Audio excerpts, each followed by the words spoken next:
now on my way here, and he was telling, man, pay attention, the bracha of Yehuda. When Yaakov tells Yehuda, Yehuda ata, what is your essence? Your name is your essence, Yehuda. The fact that you acknowledge, the fact that you were able to recognize what you did wrong and you did teshuvah. So it's so beautiful to be able to study the brachot by the every single word. This is not what we're doing today. Bezrat Hashem, if I get a client, 1, 2, 3, we'll do it perhaps on Sunday. That's an idea that I just got on my way here. And before we start, just let's go through the parasha. I have the summary here. The parasha starts with telling us that Yaakov had lived in Egypt for 17 years. Some opinions say that the same way Yosef lived by Yaakov's house 17 years, Yaakov is living by Yosef's house 17 years. Yosef is taking care of his father 17 years, the same way Yaakov took care of Yosef. And the thing that we see in the parasha that Yaakov is requesting from Yosef is to promise him that he's going to bury him in Erets Israel. Then we see that Yosef visits Yaakov with Menashe and Ephraim. Yaakov blesses them, and after that, Yaakov summons all his sons. He tells them the same thing, the same request that he requested from Yosef to be buried in Erets Israel, and blesses each one of them.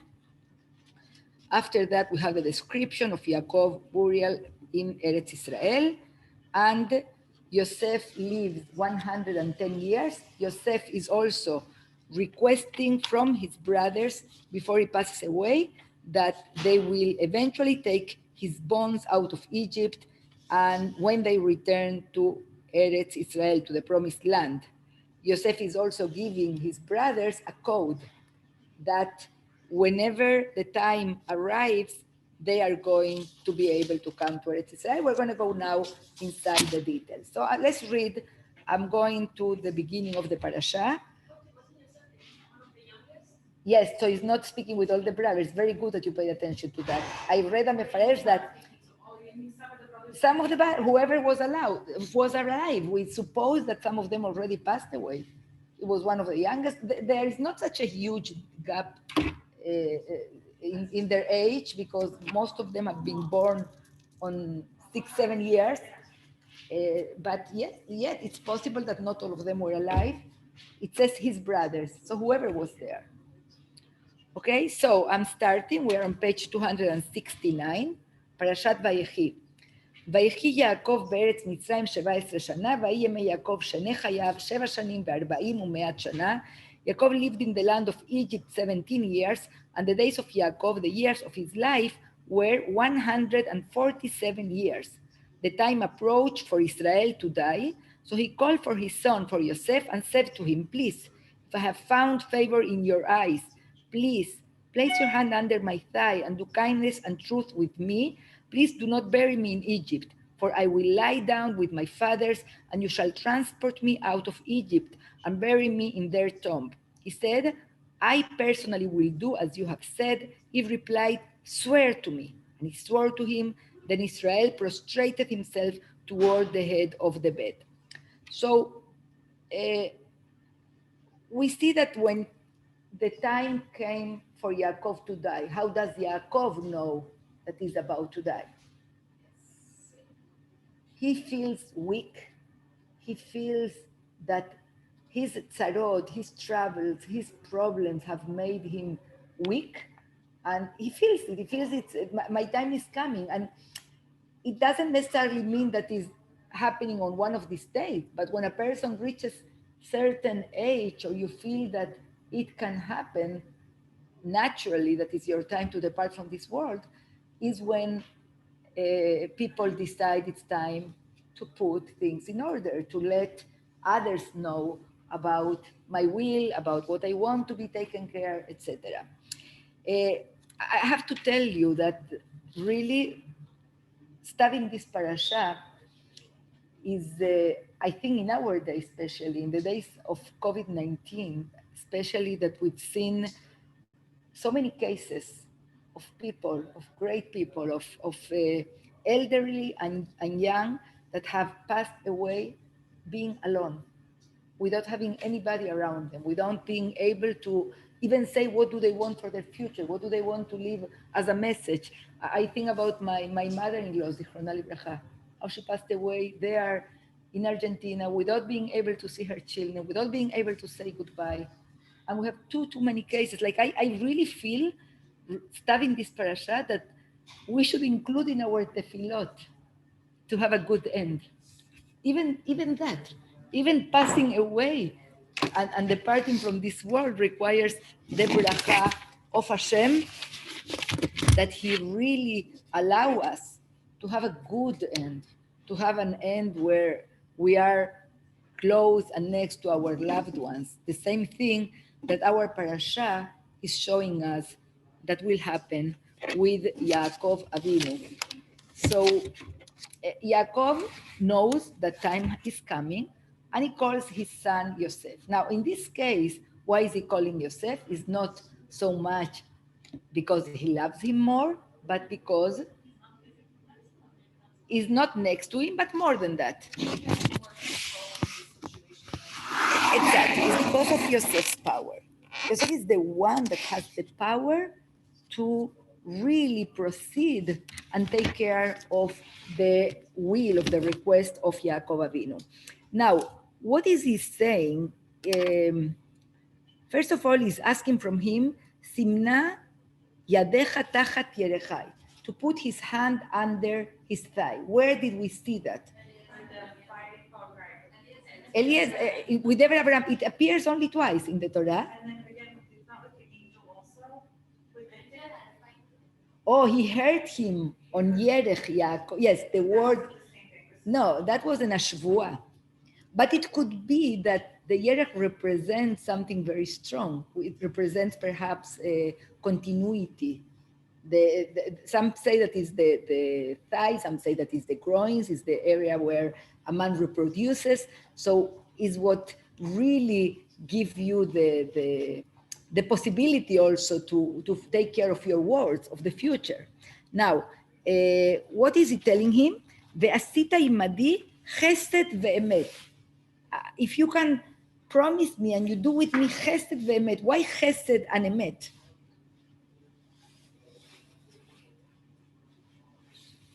Chesed ve'emet.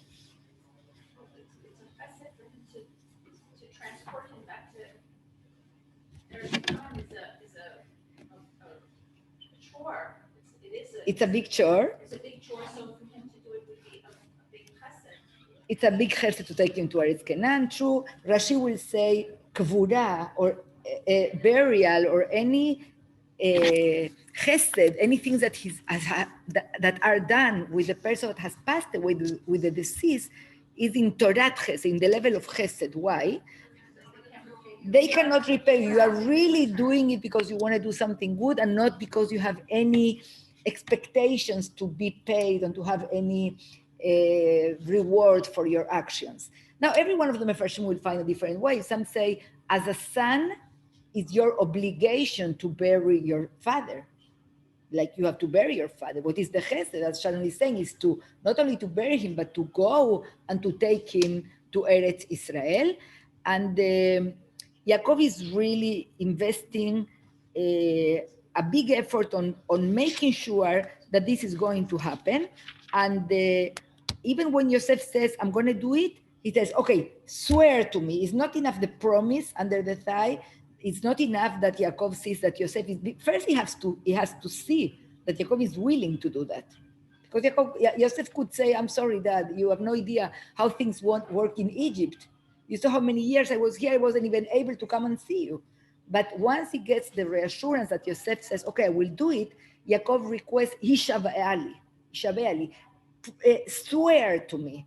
A promise is not enough. I want you to swear to me. And why is Yaakov asking for that? So that later on, Paro, he can use that as well. So he wants to make sure that he's going to have the strength to request this from Paro. And if he tells Paro, I swore to my father, perhaps Yaakov believes that then Paro will allow Yosef to take care of that. So Eh, Can I ask something? yes. Okay, the thing you were asking about chesed emet, could it also mean the emet part? The chesed part, I think, is along the lines of doing chesed, but the emet part, it's like kind of forcing Yosef to acknowledge the fact that he's really not just the ruler in Egypt, but he's really the son of a man who is a righteous person in Eretz Canaan, and this is not his homeland. And the emet is that he has to go back to bury his father, like kind of bringing him more in touch with his roots. Could be like as I said at the beginning, we are seeing what are the steps that Yaakov Avinu is taking in order to ensure that Ben Am Israel is going to continue as Am Israel, and in order to avoid a total assimilation in this land of Egypt, like perhaps we think in negative terms about Egypt, but Egypt is an empire, is the modern place, is the most successful area to be. You are there, you came like a family of, few shepherds, and you are now in the big land, you can succeed. What's going to happen to you? So it could be that this is part of the message to directly to Yosef. Now, before I continue, I want us to remember, I didn't have time last week to explain about this. Where are Bnei Israel settled? Where are they living? They are living in Goshen. They are living in Goshen, and this has been the request or the plan of Yosef, the vision of Yosef, but the vision of Yosef has been influenced by him thinking, what would my dad want? What would make my dad happy? Should I put them in the palace with me in the best suite with a private bathroom to each one of them with the golden beds and with curtains of whatever? Is that what Yosef thinks that Yaakov would want? No, Yosef knows what is in Yaakov's mind. Yosef knows that Yaakov has sent Yehuda ahead of them to prepare the ground for them to settle in the way that they want. And Yosef has given them the advice. When you come to Paro, tell him that you are shepherds, that you want to live in Goshen. Now, Goshen is where the grass is where the land is. So it's more the country. It's not inside the big city. So why is that? Why is the plan for Am Israel to live in Goshen? It's to protect them from assimilation. And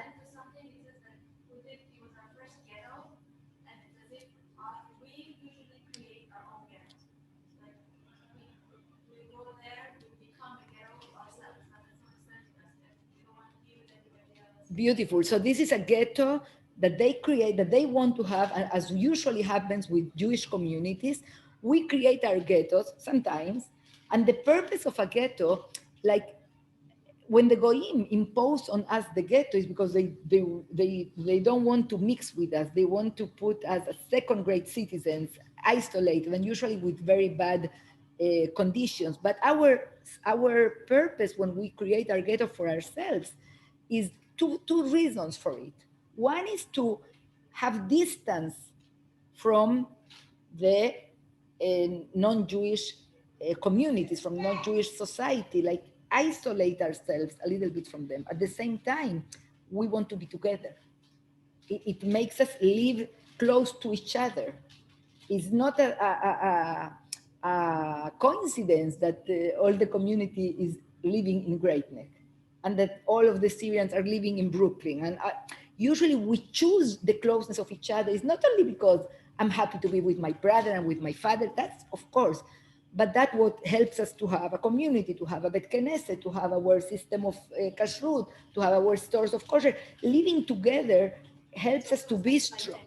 It gives us a sense of identity. It helps us to be strong, but also to keep ourselves a little bit far away from the others. Now, today we know that it's not exactly what everybody wants. We have been accepted, and we also enjoy being with them. We also saw that in the time of Megillat Esther, when Mordechai and all the high class are sitting Beshushan Abira, because they wanted the ceremony with the nobility, with the palace.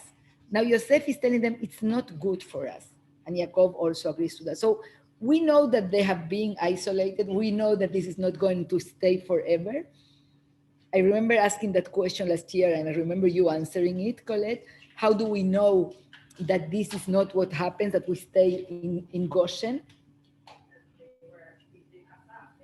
Because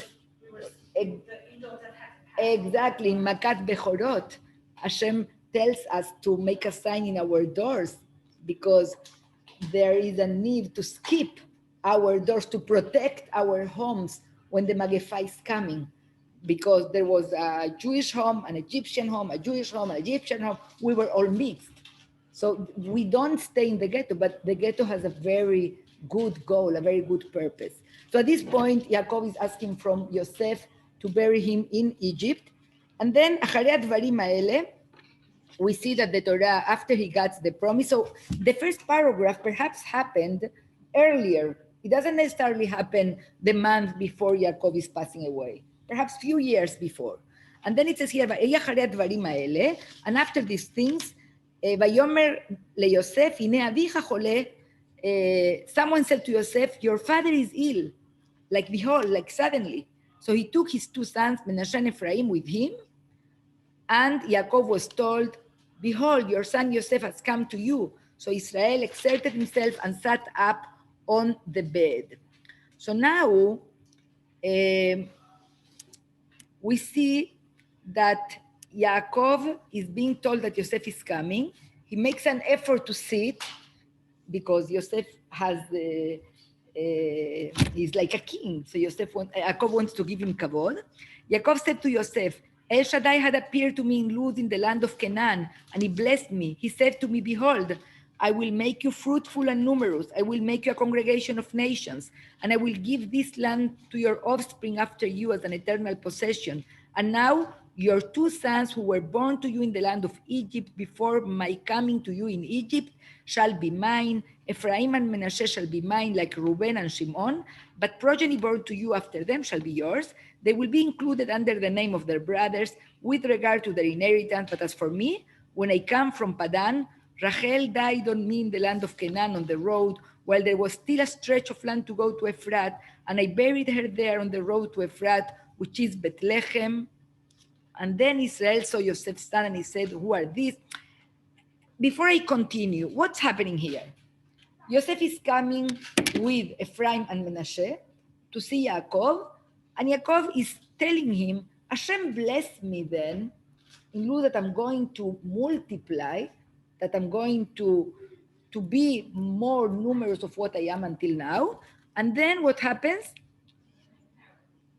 And then after that he says, and now your two sons will be to me like Reuben and Shimon, which means I'm going to consider them, each one of them as one tribe, which means Yosef becomes two.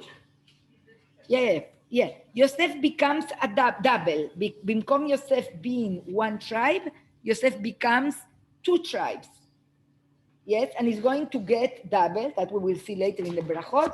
So Yosef gets the privilege that Bechor receives. According to the Torah, Bechor is getting double of the rest. You're not co-host? So we are getting more people? Who removed you from being co-host, Moshe? No, it's okay, but who told you? I don't understand. Rename? No. I don't know what to do, Moshe, with this. It says here, make host. Withdraw co-host permission. I don't want to withdraw that. Okay, withdraw. Oh, I remove you at all. I'm sorry, girls. Okay, enter again, Moshe. I'm sorry. So the Torah is telling us that these two children of Yosef are going to become two tribes. Together with that, suddenly Yosef say, okay, and the children that you have after them, from here we understand that perhaps Yosef had more children and perhaps they got lost, these two children. Even to tell us that the fact that Yosef, that Yaakov is making the children of Yosef part of the tribes is what make them stay included as part of Am Israel. If Yosef had more children, we never heard about them. We never saw their names. Nothing. We don't know. We only know about the descendants of Ephraim and Menashe. So Yaakov is telling Yosef they are going to be mine. And then, but as for me, and then he starts speaking about Rachel. When I came from Padan, Rachel died on me in the land of Canaan on the road. Why? Why Rachel now? Yaakov is speaking with Yosef about having his two children included in the minyan, in the number of the Shvatim. Why does he start speaking about Rachel now? Kind of was told that he wished like she never was able to like live to see this moment where the two children like there's no warring nations, there's no sibling rivalry, like there's unity, there's So, Rachel, the grandfather's blessing the grandchildren, like the father blessing the son at this point. so you are saying you are seeing it from the emotional point of view. Yaakov is feeling so sad. My beloved Rachel is not here to see you, Yosef, and to see our grandchildren, and to see this beautiful moment where everybody is together and there is no rivalry and there is no fight, and we're finally okay. It could be, and it's beautiful that you say this because of the wording that Yaakov is using, Meta alai Rachel. When Rachel died on me, and Chachamim tell us in the Talmud, En isha meta ela leba'ala.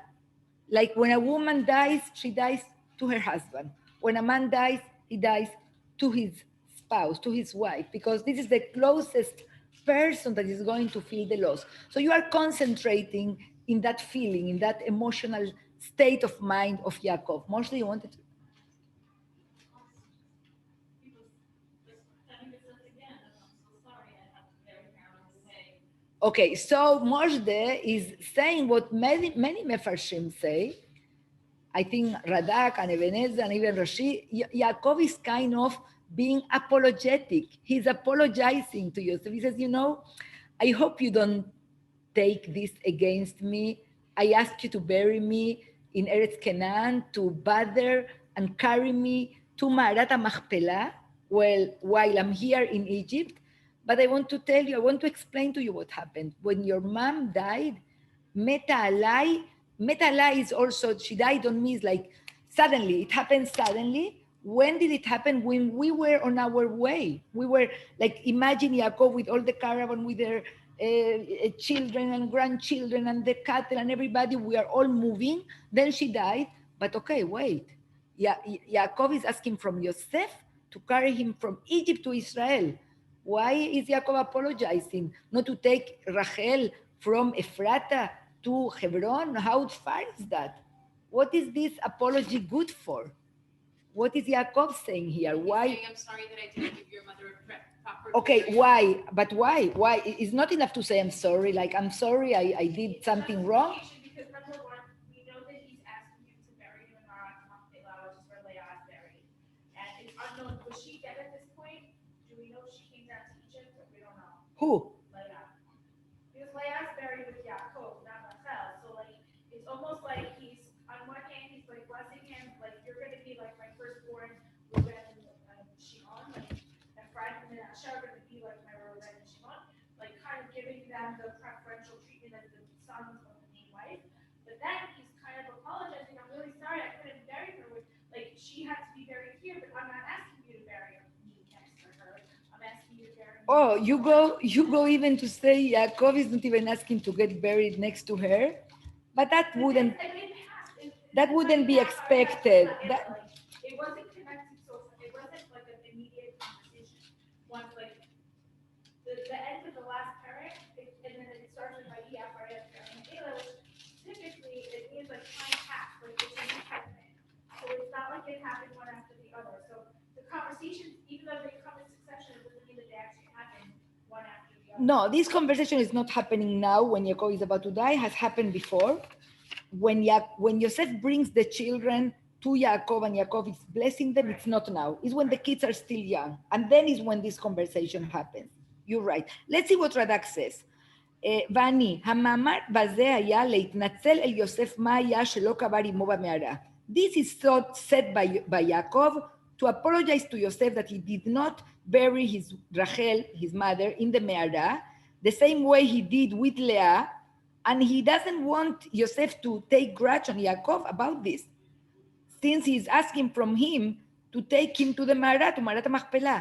אמר לו, כי לא פשע בזה, כי מתה בדרך, והוא היה הולך לאט לרגל המלאכה. He tells him, I didn't do it on purpose, I didn't do it with bad intention, I did it because she passed away on our journey, and I was walking very slowly with all the family, and I couldn't abandon everybody and take her to Bethlehem, and because she's on the way to Bethlehem, I wasn't even able to take her to Bethlehem. Of course, I couldn't take her to Hebron, to Marat HaMachpelah. And he says here also, it's possible that if I would want to take her, what would have happened with her body?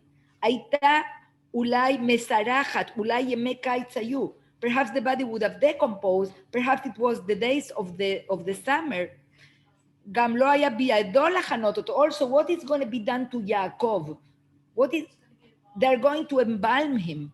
In order to carry and to transport a body from one place to the other, in those times that there is no refrigerator, that there is no freezer, you need to embalm the body to preserve it so it doesn't decompose. That's why he's explaining Yosef. That's why I couldn't take her when she died on the derech, on the way. But Radak adds, ukvara baderech bechavod, but he buried her with honor. Vehetziv matzeva al kevuratan. I made a monument on her burial site. Until today, we have the burial site, and we know today how much more focus we Am Israel have on the burial site of Rachel Imenu than of that of Leah and of Sarah. Like it's like all the fact that she was buried in the way actually made her more famous, as if I could say something like that. But some Mefarshim would say something different. Yaakov is not being apologetic to Yosef. Yaakov is saying something like this. Hashem blessed me, because why is he bringing the bracha that Hashem blessed him in Luz? Hashem blessed me with more progeny, with more children, but Rachel died. I didn't have more children, not with Rachel and not with anybody else. Therefore, I'm going to multiply you, that you were only one of two children Rachel gave me, into two. And that's how I'm going to make that bracha of extra children happen through you, by the fact that your children are going to be as if they were mine, as if Hashem would have given me more children. Another explanation, I love it very much, and it goes with the idea of our class today. Yaakov has to do something. He knows that Yosef, not because of his fault, it's not his fault. Yosef has been a victim of what was done to him, but has been living in Egypt for these so many years. He has established himself in Egypt. He has an Egyptian wife. His children have been raised in Egypt. So Yaakov wants to save Yosef. Yaakov wants Yosef to stay as part of Am Israel, and that's why he takes this step of including Yosef's children as part of the tribes. In this way, Yaakov is ensuring that Yosef's children are going to have the same destiny of all Am Israel. The same destiny. They're going to be enslaved, they're going to be in Egypt, they're going to come out of Egypt, and they're going to settle in Erets Israel. Why, if Yaakov wouldn't have done this, perhaps they would have disappeared in Egypt. Yaakov is ensuring that Yosef's descendants stays as part of Am Israel. So now, this happened, like Chachamim tell us, we don't really know what is the ishtalshelut of these things that we see in the parasha, when everything happened. It seems that they put together in the Torah all what is relating to Ephraim and Menashe, to the children of Yosef. Because now what is coming, it says here, Vayar Israel et bnei Yosef, on Pasuk Chet, on 8. Then Israel saw Yosef's sons and he said, who are these? When is this happening? Before, after? It seems that the children, the Ephraim and Menashe, are children here. How do we know that they are children? Because they are going to be sitting in Yaakov's lap. So they are young here. So and Yosef said to his father, they are my sons whom God has given me here. He said, bring them to me, if you please, and I will bless them. Now Israel's eyes were heavy with age. He could not see. So he brought them near him and he kissed them and hugged them. Israel said to Yosef, I dared not accept the thought that I would see your face, and here Hashem has shown me, even your offspring. So Yosef sorry, Yaakov is appreciating the bracha that Hashem is giving him to be able to see his grandchildren. Yosef then removed them from his knees and he prostrated himself with his face toward the ground. Yosef took the two of them, Ephraim with his right hand to Israel's left, and Menashe with his left to Israel's right, and he drew close to him. But Israel extended his right hand and laid it on Ephraim's head, though he was the younger, and his left hand on Menashe's head. He maneuvered his hands, for Menashe was the firstborn. He blessed Yosef and he said, "Oh God, before whom my forefathers Abraham and Yitzchak walked, God who shepherds me from my inception until this day, may the angel who redeems me from all evil bless the lads, and may my name be declared upon them and the names of my forefathers, Abraham and Yitzchak, and may they proliferate abundantly like fish within the land."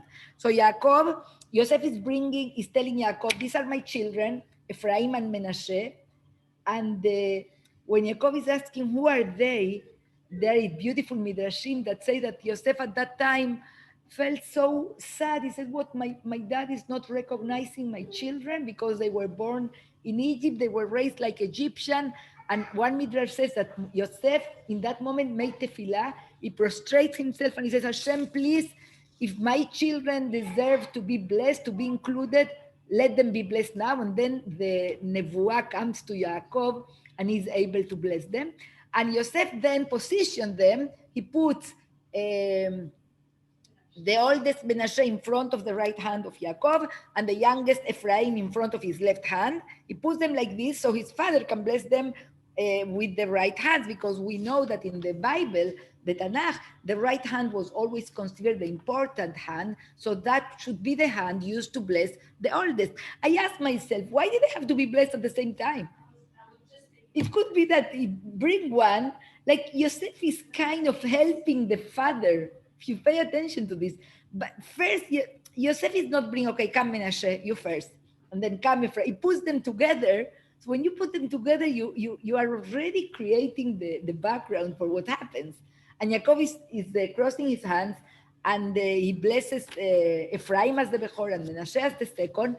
And Yosef stops, he gets upset. It frustrates Yosef, and Yosef saw that his father was placing his right hand on Ephraim's head, and it displeased him. So he supported his father's hand to remove it from Ephraim's head to Menashe's head. And Yosef said to his father, "Not so, father, for this is the firstborn. Place your right hand on his head." But his father refused, saying, "I know, my son, I know. Yadati beni yadati. He too will become a people, and he too will become great. That his younger brother shall become greater than he, and his offspring's fame will fill the nations." So he blessed them that day, saying, "By you shall Israel be blessed," saying, "May God make you like Ephraim and like Menashe." And he put Yesimcha Elohim ke'Ephraim v'chi Menashe. And he put Ephraim before Menashe. Then Israel said to Yosef, "Behold, I'm about to die. God will be with you, and I will bring you back to the land of your forefathers. And as for me, I have given you Shechem, one portion more than your brothers, which I took from the hand of the Amorite with my sword and my bow."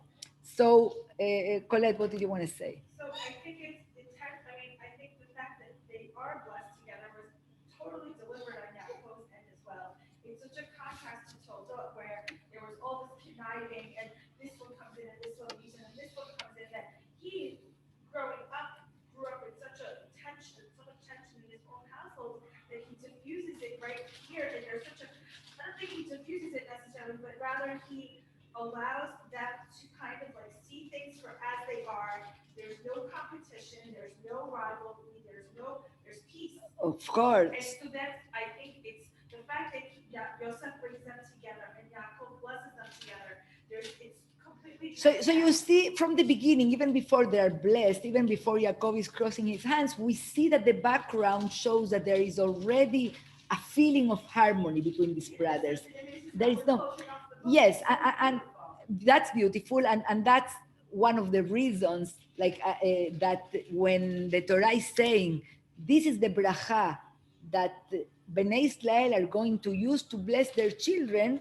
One of the explanations to that, why is that? Because we want to bless our children to be united as Ephraim and Menashe, without rivalry, without jealousy, without caring if one gets more than the other.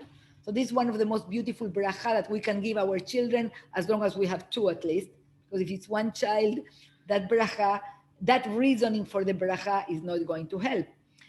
More than that, I would say, I dare to say, and this takes us out of the interpretation that we brought in previous classes about Yaakov. When Yaakov blesses Yosef, not blesses, sorry, when Yaakov treats Yosef with a special treatment, when he shows preference to Yosef, when he shares perhaps more of his Torah with Yosef, it could be that we really need to look at the picture of Yaakov's family with different lens, not only with our normal, natural lens of families that we need to be so careful not to prefer one child over the other, which, by the way, the message is true. But perhaps in Yaakov's family, it goes beyond that. Perhaps Yaakov was actually acting from a place of Ruach HaKodesh. Like he knew who is Yosef. He saw who is Yosef. So that's why he needed to invest in Yosef, that is going to be the leader, the one that is going to take care of Am Israel. That's an idea for us to have in the mind. Following that idea, now Yaakov is kind of like Yosef is telling, no, that is not like this. Yosef has suffered so much himself, and all the family has suffered so much from that showing of affection that is differential to any of the children more than others. So Yosef said, no, that let's not make again that mistake, that please, this is the first, this is the second, don't. But Yaakov tells it, Yadati, Beni, Yadati, I know that. But these are the facts. This is how it's going to be. This is how I see the future. I see in the future that Ephraim is going to be more successful than Menashe. That's why I'm doing this, yes. I'm so sorry, ladies. I forget that I have a Zoom here. Okay. Welcome, Blanche. Sorry for this. Moshe, you are not here?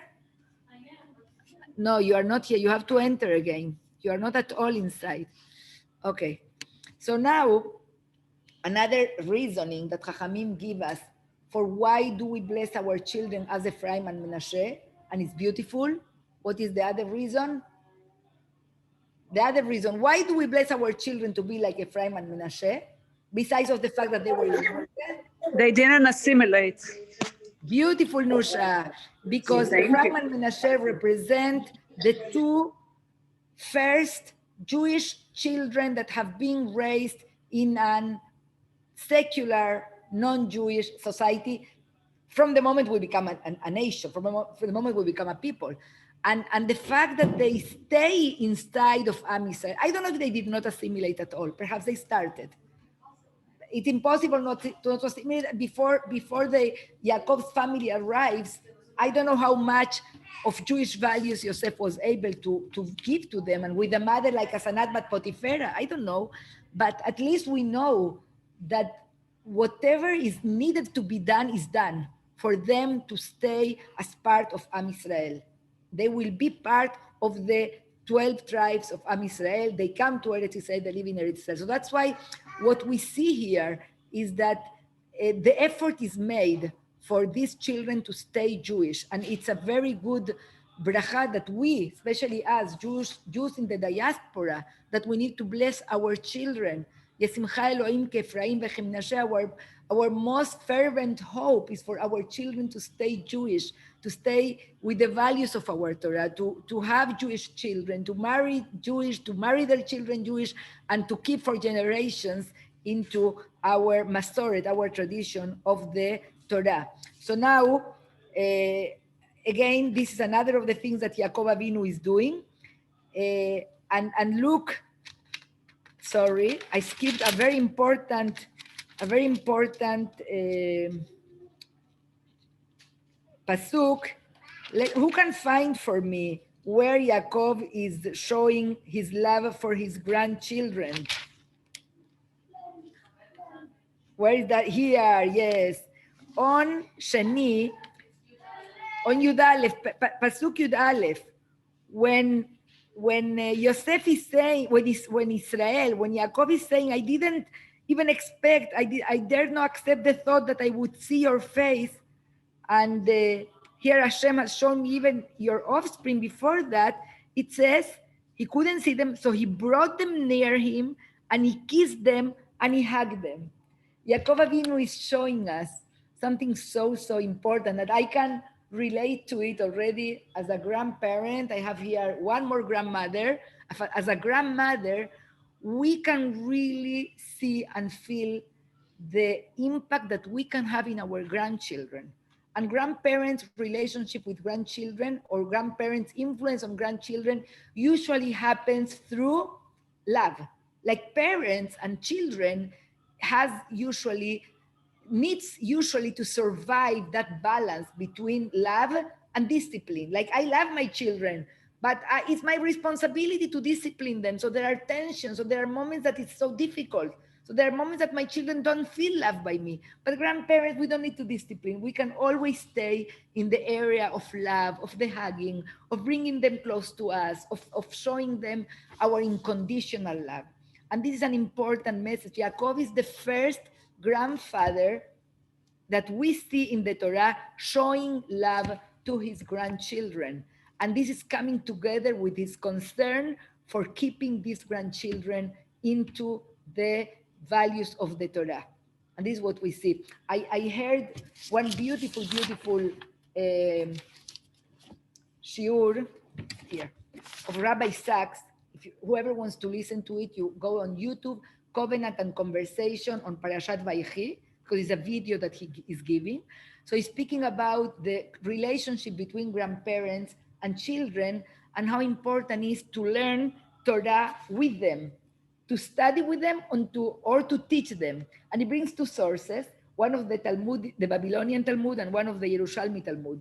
So in the Babylonian Talmud, Rabbi Yoshua ben Levi said, whoever teaches his grandson Torah is regarded as if he had received the Torah from Har Sinai, as it is said, teach your children and children's children. And also it says there, the day that you stood before Hashem your God at Horeb. So Chachamim understand the connection between teaching grandchildren and standing in Har Sinai. The Talmud in Kiddushim, the Talmud, that's the Talmud in Kiddushim, sorry, the Babylonian Talmud. The Talmud, the Yerushalmi Talmud in Shabbat, he speaks about a different way of connecting with our grandchildren in Torah values, listening to them. I don't know if there is any higher nachat for a grandparent than when your grandchildren on Shabbat table or at any point come and share with you what they studied. So Rabbi Yehuda ben Levi used to listen every Friday to his grandson reciting the weekly parasha. One week, he forgot about this and he went to the bathhouse to take his weekly bath before Shabbat. And Chachamim, by the way, in parentheses, I tell you, they say that whenever a person started taking his bath for Shabbat, he shouldn't interrupt. Like he should focus on preparing for Shabbat and finish because Shabbat is coming. So once he remembered that he didn't study with his grandson, he didn't listen to his grandson. So after he had begun bathing, he remembered, and he left the bathhouse in the middle. So important was for him to listen to his grandson studying Torah. So Dr. Pelkovich speaks a lot about the importance that grandparents have in their grandchildren's life in terms of tradition, of values. Dr. Pelkovich says, even without teaching, by only being there, the presence of grandparents conveys a sense of solidity, of stability on the values that the parents are teaching. So my message to you is whoever has parents and grandparents for your children, take advantage of that. And again, coming back to the days that we're living with COVID-19, I think these are tragic consequences of this COVID, that grandparents have not been able to spend as much as they can, as much as they want with their grandchildren. So we need to try to be sophisticated and find a way for our children to keep learning from their grandparents. And this is the other thing that we see on Yaakov's concern for the continuity of his family, not only with his children, but also with his grandchildren. I also thought when I was studying this, it is very similar to the interpretation that we have about Yitzhak, how Yitzhak Avinu wasn't able to see Esav's behavior. And one explanation is that, yes, he saw, but he was trying still to bring him close. How? By showing him love. Hey, prepare me a meal. Come with me. Let's hang together. Let's do this together. So we parents sometimes need to go beyond what we see, parents, grandparents, and use any strategy that we can to maintain the family together, the family united. Okay, so now we're going to run a little bit more. 5 minutes, it's impossible. Okay.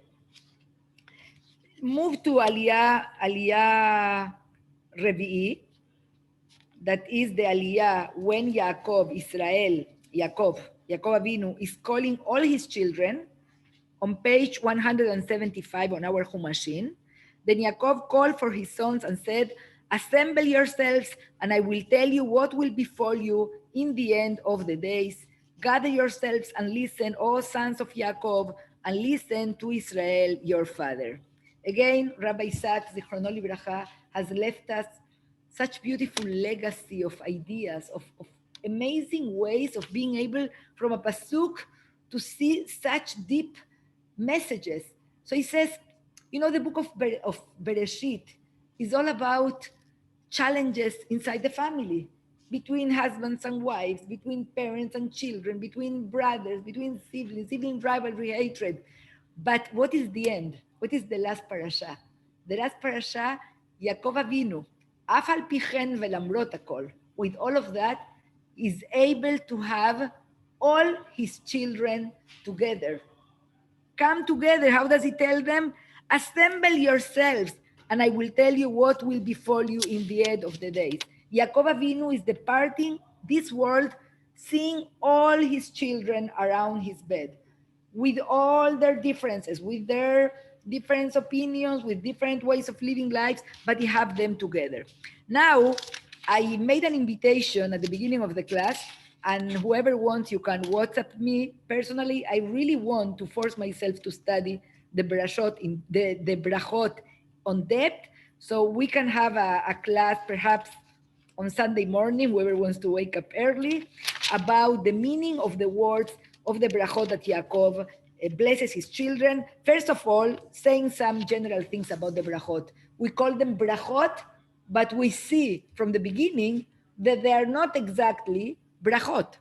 How can this be a bracha when he tells Reuben, you are my firstborn, my strength and my initial vigor, foremost in rank and foremost in power, water-like impetuously. You cannot be foremost because you mounted your father in bed. Then you desecrated him who ascended my couch. So what is Yaakov actually telling Reuben? You are not a Bechor. You are too impulsive. You did ABC. You cannot be my Bechor. Then he goes to Shimon and Levi and he tells them, their comrades, their weaponry is a stolen craft. Into their conspiracy may my soul not enter. With their congregation do not join, O my honor. For in their rage they murdered people, and at their whim they hamstrung an ox. Accursed is their rage, for it is intense, and their wrath, for it is harsh. I will separate them within Yaakov, and I will disperse them in Israel. He's telling Shimon and Levi, you were too impulsive. Your anger controlled you. What you did in Shechem, that you killed everybody on the name of protecting the honor of your sister, I don't want to be part on that. And then there is a lot to learn from this, that Yaakov is actually cursing the quality, not them. Whenever you want to criticize, Rabbi Twersky usually used to say that when his mom wanted to reprimand him, he wouldn't tell him, you are not okay that you did that. She would say, you are such and such. I'm so proud of you. You are amazing. This action does not fit you. This is not proper for you to behave in this way. So we criticize the action.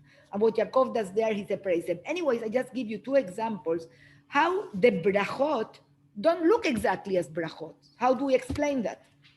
How do we explain that Yaakov, at the end of his life, what would any parent nowadays try to do with his children? You would try to tell them something nice, to leave sweetness in the relationship that you have with your children. And Yaakov is here, disciplining them, saying negative things about that. How do we understand that?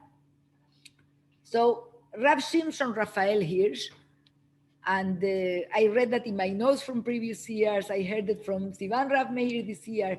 Like Chachamim very much focus on the fact that loving your children and caring for your children and blessing your children is not only to sugarcoat them and telling them the nice things that they want to listen. But there is no better blessing for your children than knowing, listen, you have this flaw. You have this flaw. And when a child hears something like this, the reaction should be, how do I improve this? How do I become a better person knowing that this is my limitation? You know, when I was studying this, I remember, I don't know if it helped, but I remember I did this with one of my kids. I told him, her, you are so, like, I see that you tend to be very messy because your brain is messy. So I gave him a tip, you know, every time that you're about to leave a room, remind yourself, I am in my nature very messy. So come back and spend 1 minute on looking around you, and perhaps then you will see, oh, this has to go here, this has to go there. But naturally, your brain is like that. You don't have organization. By the way, I use this. When you recognize your flaws, you know how to overcome them. You know what to do in order to live a life and become a better person. Like if I know, for example, if a person knows I have ADHD, but I am very, very smart and I want to be the CEO of a company, I know my flaw. So what I need in order to succeed is an excellent secretary that is going to give me structure, give me organization, help me to put everything in the right place, help me to stand on my schedules on time. So knowing your flaws is actually a blessing. If I don't know my flaw, if I don't know that organization for me is a problem, and I want to be very successful, as much as I try, I can never get there. So this is very important. And that's what we see. This is a very important message for us parents. How to convey to our children whatever needs to be repaired. Now I heard from you don't like to hear, and of course the Torah is not telling us the tone of voice, how he told them, if before that and after I told him, listen, I tell you because I love you. The Torah is very, dry in this sense. It's telling us whatever needed to be said was told. And here perhaps Yaakob Avinu is more concerned about Am Israel as a total entity than about each one of them personally. We see pluralism here. We see everyone with a different color, with a different face. But David, my son, told me something beautiful. He says, once again, we see here Yaakov doing the right thing. The same way with Ephraim and Menashe, he's crossing his hands. The same way he's doing here with all the children. He's telling Yehuda that he's going to be the king, that he's going to be the leader in front of Reuben, that is removing from him the Bechorah. And he's telling Yosef how much bracha he's going to have in front of somebody else that is not getting so much. Again, with the same idea, with the same goal that Am Israel, the children in their parents' house, need to be able to accept that each one of them receives whatever they have to receive. It doesn't matter. It doesn't matter if one gets more than the other. The most important is that each one of us can reach their potential. Okay, so again, we can go further and learn more about the brachot. What's an idea I thought about? Yes. Can I? Yes, I'm putting it louder so they can hear. Yes. I'm thinking even the brachot that the parents give to the kids, at the end of the day, the kids have to realize that it's not only the blessing of the parents. Maybe the kid have to change something too. It's like there's an equivalent balance of like things that you do and things that you're being blessed, because you can get blessed, but at the end of the day, you're not going to be successful if you don't do anything, So Of it's course. a combination of. That's beautiful. And we said that also with everybody heard here what she said? Yes, we said that even with the brachot of Hashem. We saw with our patriarchs, with Abraham, Yitzchak, and Yaakov. Even when they were blessed that they're going to receive the land, they knew that they have to do their part. You know that brachot are going to happen as long as you also do your ishtadlut. So now the last, I'm going to take 5 more minutes. Whoever needs to leave could leave. What we see now, the last step that Yaakov Avinu is taking to ensure to preserve the values of Am Israel is, as we said, requesting from his children to bury him in Erets Israel. And this is the biggest funeral that we ever read in the whole entire Torah, for sure, in the book of Bereshit. So as Yaakov was told by Hashem that he would be, that Yosef would be present and close his eyes, we see here, look on Pasuk 33.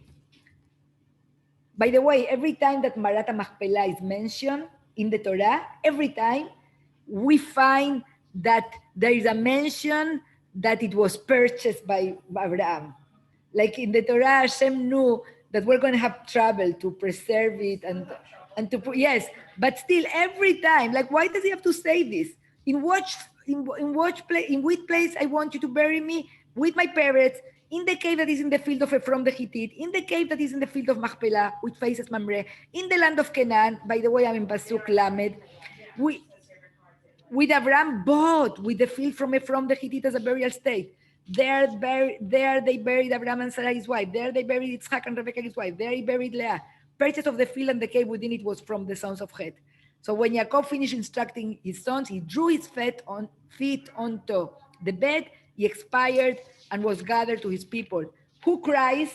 Who is the one that cries all the time? Yosef. Then Yosef fell upon his father's face. It seems like the brothers are still so intimidated by Yosef that they don't feel the right to express their feelings. Isn't that right? Who is crying here? Who goes on top? Like, why not everybody is crying? Then Yosef fell upon his father's face. Also, like in the court, like this is like probably like there's Joseph's surveys, but they're not like just them. There's must be other people, and they could just be embarrassed. So they're intimidated. Yes, doesn't matter what is there. They're intimidated. He's the only one who wept over him and kissed him. Yosef ordered his servants, the physicians, to embalm his father. So the physicians embalmed Israel. I read that the fact that Yosef is ordering the physicians to embalm Yaakov is not as it was used to be done in Egypt. It was a religious act in Egypt. The religious people would take care of embalming the dead. Yosef is doing it with secular people, with doctors, for the purpose of preserving the body to be buried in Israel. By the way, why does Yaakov ask to be buried in Erets Israel? Why is he asking for that? Why? To remember the roots, to make it clear, we are here. If you go to last week parasha, the parasha finishes with the pasuk, and they dwelled in Egypt. They're feeling comfortable. They're very comfortable.